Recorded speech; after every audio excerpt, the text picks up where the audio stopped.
আসসালামু আলাইকুম ওয়ারাহমাতুল্লাহি ওয়াবারাকাতুহু। রাতের শেষ প্রহর, চারপাশে গভীর নীরবতা। শহরের কোলাহল যেন কোথাও হারিয়ে গেছে। দূরে কোথাও হয়তো একটি কুকুরের ক্ষীণ ডাক, মাঝে মাঝে বাতাসে জানালার কাচের মৃদু শব্দ। এই নিস্তব্ধতার মাঝেই জেগে উঠল তাহমিদ। ঘড়িতে ৩:৪৫, সেহেরির সময়। তাহমিদের বয়স ৩৫, একটি ব্যাংকে চাকরি করে। সংসার ছোট, মা, স্ত্রী রুমাইসা আর একটি মেয়ে সাবিহা। বাইরে থেকে তার জীবন যথেষ্ট স্থিতিশীল, কিন্তু তার ভেতরে এমন কিছু ছিল যা কাউকে বলা হয়নি। এক ধরনের অদৃশ্য চাপ, ব্যর্থতার ভয় আর দীর্ঘদিনের অপরাধবোধ। ২ বছর আগে সে একটি বড় আর্থিক ভুল করেছিল। ব্যাংকের কাজে নয়, নিজের জীবনে। এক বন্ধুর সাথে ব্যবসায় জড়িয়ে ভুল সিদ্ধান্ত নেয়, ঋণ হয়। পরিবারের কাছে লুকিয়েছে, মা জানে না, স্ত্রীও পুরোটা জানে না। সেই ঋণের বোঝা তাকে ভেতর থেকে কুরে কুরে খাচ্ছে।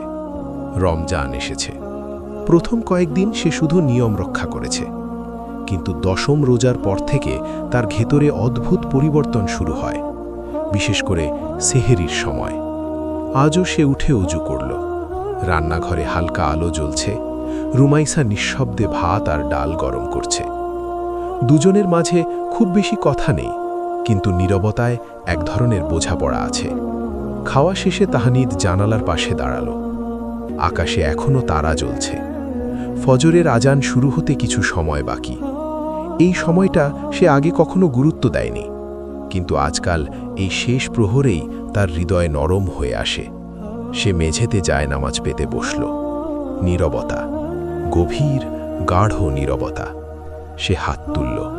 কিছু বলার আগে গলা আটকে গেল। আল্লাহ! এই একটি শব্দের ভেতরেই যেন জমে আছে বহু বছরের চাপা কষ্ট। সে খুব ধীরে বলতে লাগল, আমি ক্লান্ত, আমি ভুল করেছি, আমি লুকিয়েছি, আমি ভয় পেয়েছি। তার চোখ ভিজে উঠল। সেহেরির সময়ের এই দোয়া অন্য রকম।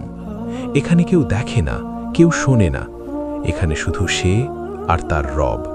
সে বলতে লাগল, আমি মানুষের সামনে শক্ত থাকার চেষ্টা করেছি, কিন্তু তুমি তো জানো আমি ভেতরে কতটা ভেঙে আছি। বাতাসে হালকা শীতলতা। দূরে কোথাও মসজিদের মাইকে প্রস্তুতির শব্দ। এই নীরব সময়টায় সে অনুভব করল, দোয়া শুধু চাওয়া না, দোয়া মানে খুলে দেওয়া, নিজের ভেতরটা উজাড় করে দেওয়া। প্রতিদিন সেহেরির শেষে সে একইভাবে বসে থাকে, কখনো ৫ মিনিট, কখনো ১০ মিনিট। আজ একটু বেশি সময় লাগছে। তার মনে হলো আজ সে সত্যি সত্যিই নিজের ভুল স্বীকার করছে। তার বুকের ভেতরের ভার যেন একটু হালকা হলো। পরদিন অফিসে গিয়ে সে লক্ষ্য করল, যে কাজগুলো তাকে আগে ভীষণ চাপ দিত, আজ সেগুলো সামলাতে পারছে একটু শান্তভাবে। ঋণের কথা মাথায় আসে, কিন্তু সঙ্গে সঙ্গে মনে পড়ে সেহেরির সেই দোয়া। একদিন রাতে মা তাকে বললেন, বাবা, তোর চেহারা আগের মতো নেই, খুব ক্লান্ত দেখায়। তাহমিদ মাথা নিচু করল। সে জানে মায়ের সামনে সব খুলে বলা উচিত, কিন্তু সাহস হয় না। সে শুধু বলল, দোয়া করবেন। মা বললেন, সেহেরির সময় দোয়া করিস, ওই সময়ের দোয়া ফেরানো হয় না। কথাটা তার হৃদয়ে কাঁপন ধরালো। পরদিন সে আরও আগে উঠল। বাইরে তখনও সম্পূর্ণ অন্ধকার। অজু করে নামাজ পড়ল, তারপর হাত তুলল। আল্লাহ, আমি আর লুকাতে চাই না, আমাকে সত্য বলার সাহস দাও। এই দোয়ার পর তার মনে অদ্ভুত একটা দৃঢ়তা এলো, যেন ভেতরে ছোট্ট একটি আলো জ্বলে উঠেছে। রমজানের শেষ 10 রাত শুরু হলো। এক রাতে সেহেরির আগে সে দীর্ঘ সময় ধরে বসে রইল। আকাশে মেঘ নেই, তারা পরিষ্কার। সে জানালার ফাঁক দিয়ে আকাশের দিকে তাকিয়ে বলল, তুমি যদি আমাকে ক্ষমা করো, আমি সব ঠিক করার চেষ্টা করব। তার চোখ থেকে অশ্রু ঝরল, কিন্তু সেই কান্না হতাশার না, এক ধরনের মুক্তির কান্না। সে বুঝতে শুরু করল, সেহেরির নীরব দোয়া মানুষের ভেতরের গোপন ভয়কে গলিয়ে দেয়। এখানে কেউ অভিনয় করে না, এখানে শুধু সত্য থাকে। একদিন অবশেষে সে রুমাইসার সামনে বসে সব খুলে বলল, ঋণের কথা, ভুলের কথা, ভয় পাওয়ার কথা। রুমাইসা অনেকক্ষণ চুপ করে রইল। তারপর বলল, তুমি একা কেন বহন করছিলে? তাহমিদের চোখ ভিজে উঠল। সে বলল, লজ্জা লাগত। রুমাইসা শান্তভাবে বলল, আমরা একসাথে আছি, আল্লাহর কাছে চাও, তিনিই পথ দেখাবেন। সেই রাতে সেহেলির সময় তাহমিদের দোয়া অন্যরকম ছিল। আল্লাহ, তুমি আমাকে একা রাখোনি। তার ভেতরের অন্ধকার যেন একটু একটু করে সরে যেতে লাগল। কিন্তু গল্প এখানেই শেষ নয়, কারণ সেহেরির সেই নীরব দোয়ার সত্যিকারের ফল এখনো সামনে আসেনি। রুমাইসার সামনে সব খুলে বলার পর তাহমিদের বুক হালকা হয়েছিল ঠিকই, কিন্তু বাস্তবতা তো রয়ে গেছে। ঋণ আছে, কিস্তি আছে, ফোন আসে। দোয়া করার পরেও সমস্যাগুলো উধাও হয়ে যায়নি, বরং কয়েকদিনের মধ্যেই আরও বড় চাপ এলো। এক সকালে অফিসে বস তাকে ডেকে বললেন, আগামী মাস থেকে কিছু পুনর্গঠন হবে, কয়েকজনের পদ পরিবর্তন হবে, তোমার কাজের চাপ বাড়তে পারে। তাহমিদ চুপ করে শুনল। আগে হলে সে ভেতরে ভেঙে পড়ত। ঋণ আছে, এখন আবার কাজের চাপ। কিন্তু সে মনে মনে বলল, সেহেরির সময়ের দোয়া ভুলে যেও না। সেই রাতেই সে আবার উঠল। ঘড়িতে 3:30। ঘুম ভাঙতেই সে বুঝল আজকের দোয়াটা কঠিন হবে, কারণ আজ তার মনে ভয় বেশি। অজু করে জায়নামাজে দাঁড়ালো। দীর্ঘ কিয়াম, রুকু, সিজদা। সিজদায় মাথা রাখতেই তার মনে হলো এটাই সেই জায়গা যেখানে মানুষ নিজের সব ভাঙাচোরা নিয়ে আসে। আল্লাহ, তুমি তো দেখছ, আমি চেষ্টা করছি, আমি সত্য বলেছি, আমি লুকাইনি। এখন তুমি আমাকে শক্তি দাও। তার চোখ ভিজে উঠল। সে বুঝতে পারল সেহরির সময়ের দোয়া কেবল ফল চাওয়ার না, শক্তি চাওয়ারও। পরদিন সে সিদ্ধান্ত নিল ঋণ পরিশোধের একটি স্পষ্ট পরিকল্পনা করবে, খরচ কমাবে, অপ্রয়োজনীয় জিনিস বন্ধ করবে, তেমনকি নিজের কিছু প্রিয় জিনিস বিক্রি করবে। সে তার পুরনো দামি ঘড়িটি বের করল। বহু বছরের শখ, কিন্তু এখন প্রয়োজন অন্য জায়গায়। রুমাইসা তাকে দেখে বলল, এটা বিক্রি করবে? তাহমিদ শান্তভাবে বলল, হ্যাঁ, জিনিসের চেয়ে শান্তি বেশি জরুরি। রমজানের শেষ সপ্তাহে তারা খুব সাদামাটা ইফতার করল, কিন্তু অদ্ভুতভাবে তাদের মধ্যে আগের চেয়ে বেশি শান্তি ছিল। আর্থিক চাপ থাকলেও ঝগড়া নেই, অভিযোগ নেই। একদিন গভীর রাতে তাহমিদ ঘুম ভেঙে দেখল সেহরির সময় এখনো হয়নি। তবুও সে উঠে বসে রইল। জানালার বাইরে তাকালো। আকাশ কালো, কিন্তু দিগান্তে হালকা আলো জমতে শুরু করেছে। সে বুঝল এই সময়টাই সবচেয়ে নরম। সে হাত তুলল, আল্লাহ, তুমি আমাকে ভুলে যেও না, আমি যেন তোমাকে ভুলে না যাই।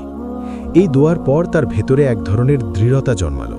সে বুঝল দোয়া মানে সব সমস্যা দূর হওয়া না, দোয়া মানে সমস্যার ভেতরেও দাঁড়িয়ে থাকতে পারা। ২৭তম রাত এলো। মসজিদে ভিড়।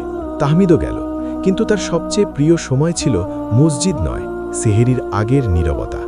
সে বাড়ি ফিরে এলো রাত 2টোর দিকে। কিছুক্ষণ বিশ্রাম নিয়ে আবার উঠল। আজ সে দীর্ঘ সময় ধরে দোয়া করল। অতীতের ভুল, বর্তমানের ভয়, ভবিষ্যতের অনিশ্চয়তা সব তুলে দিল আল্লাহর সামনে। তার মনে হলো আজ তার বুকের ভেতর জমে থাকা শেষ ভারটুকুও যেন গলে যাচ্ছে। আজান শুরু হলো। ফজরের নামাজ শেষে সে জানালার পাশে বসে রইল। সূর্যের প্রথম আলো ধীরে ধীরে আকাশ রাঙিয়ে দিচ্ছে। সেই আলো তার মুখে পড়ল। তার মনে হলো এটাই হয়তো সেহরির নীরব দোয়ার প্রতীক। অন্ধকার যত গভীরই হোক, শেষ প্রহরে আলো আসে। রমজান শেষ হলো, কিন্তু তাহমিদের জীবনে আসল পরিবর্তন তখন শুরু। 1 মাসের মধ্যে সে পরিকল্পিতভাবে ঋণের বড় একটি অংশ পরিশোধ করল। কিছু বাড়তি কাজ নিল। সময় কম, ঘুম কম, তবুও তার ভেতরে অস্থিরতা নেই, কারণ সে জানে প্রতিটি সেহরিতে সে নিজের ভয় আল্লাহর কাছে সঁপে দিয়েছে। একদিন ব্যাংকে বড় একটি সুযোগ এলো, একটি নতুন প্রজেক্ট, যেখানে দায়িত্ব নিতে কেউ আগ্রহী নয়, ঝুঁকি আছে। তাহমিদ স্বেচ্ছায় এগিয়ে গেল। আগে হলে সে ভয় পেত, এখন সে ভাবে চেষ্টা করা আমার কাজ, ফল আল্লাহর। প্রজেক্ট সফল হলো। বস তাকে ডেকে বললেন, তোমার মধ্যে অদ্ভুত স্থিরতা আছে, চাতের সময়ও তুমি ভাঙো না। তাহমিদ মৃদু হাসল। সে জানে এই স্থিরতা অফিসে জন্মায়নি, জন্মেছে সেহরির নীরব অন্ধকারে, যখন সে কাঁদতে কাঁদতে বলেছিল, আমি ক্লান্ত। কয়েক মাস পর এক সন্ধ্যায় মা তাকে বললেন, বাবা, তুই এখন অনেক শান্ত। তাহমিদ বলল, মা, সেহরির সময় দোয়া করো, ওই সময় মানুষ সত্যি সত্যি নিজেকে খুঁজে পায়। মা মৃদু হাসলেন। রাতে তাহমিদ আবার জানালার পাশে দাঁড়ালো। আজ রমজান নেই, কিন্তু সে অ্যালার্ম দিয়ে ভোরের আগে উঠল, অজু করল, জায়নামাজে দাঁড়ালো। কারণ সে বুঝেছে সেহরির নীরব দোয়া কেবল রমজানের জন্য নয়, এটা মানুষের আত্মার জন্য। সে হাত তুলল, আল্লাহ, তুমি আমাকে ভুলে যেও না, আমি যেন তোমাকে ভুলে না যাই। বাইরে তখন ধীরে ধীরে ভোরের আলো ফুটছে, পৃথিবী জেগে উঠছে, কিন্তু তার ভেতরে যে আলো জ্বলে উঠেছে তা আর নিভে যাচ্ছে না। সে জানে রিং থাকবে, সমস্যা আসবে, ভয় আসবে, কিন্তু সেহরির সেই নীরব মুহূর্তে যখন সে নিজের সব দুর্বলতা নিয়ে দাঁড়ায়, তখন সে একা থাকে না। সেই নীরব দোয়াই তাকে শিখিয়েছে শান্তি শব্দের মধ্যে না, আলোয় না, সাফল্যে না, শান্তি লুকিয়ে থাকে শেষ প্রহরের কান্নায়, যখন মানুষ সত্যিকার অর্থে নিজেকে সঁপে দেয়। এবং তাহমিদ বুঝে গেছে সেহরির নীরব দোয়া কখনোই বৃথা যায় না।